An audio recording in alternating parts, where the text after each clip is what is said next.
Bossing, di ba ang bili ng Comelec bawal mag-cause ng traffic, boss? Ano po masasabi niyo, sir? Wala nang lulusutan eh. Sinalaksak pa rin na sinalaksak.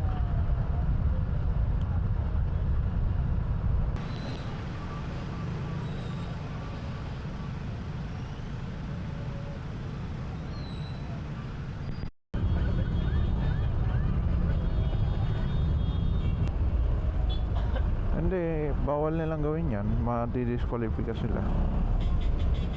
Ayun no, ayun yung mga ano na. Ayun, mayroon nga nagmi-meeting di Avance kaya nga nagta-traffic. Yan, traffic na po. Tapos ito po yung mga kandidato nila. Ayan po yung kandidato nila na nakaharang dito. Kaya nagka-traffic na hanggang doon. Yan. B. Aguilar. Yan po yung mga ano nila, kandidato nila na nangaabala. Ang ano po ng Comelec, bawal po sila mangabala at bawal po sila mag-cause ng traffic. Pero subalit sa nangyayari ngayon, sa lungat po sa nangyayari, lalo po sila nagko-cause ng traffic at nangaabala sila ng mga tao. Ito po mga to, yan, mga botante po nila, nakakaabala po sila. Diba? Tama po yan. Yan po ang kanilang grupo. Villar po ito. Aguilar, Carlo Aguilar, yan.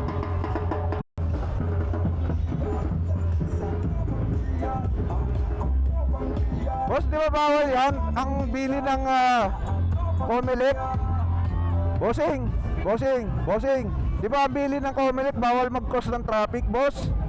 Ano po masasabi niyo, sir? O yan o, Meeting de Avance. Ayan po, nag-cause ng matinding traffic po dito. Ang bili po ng Comelec, dapat i-considera po nila mga mamamayan na bumabiyahe at hindi po sila maaari mag-cause ng traffic. Pero kung titingnan nyo dito, eto matinding traffic na to, kanina pa to, kaya nagkaganito na dito.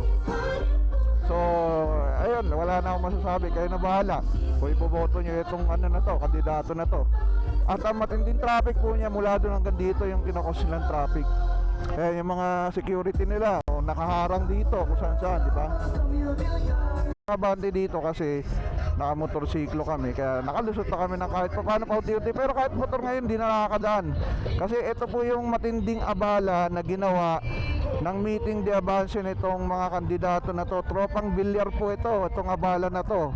Yan po, bawal po ito kasi subject for ano po to, disqualification, sabi nga po ng Comelec chairman, di ba? Ayan po yung mga mukha nila, yung mga kandidato na yan. So wala, yun na lang po ang ating may re-report dito sa pangyayari na to.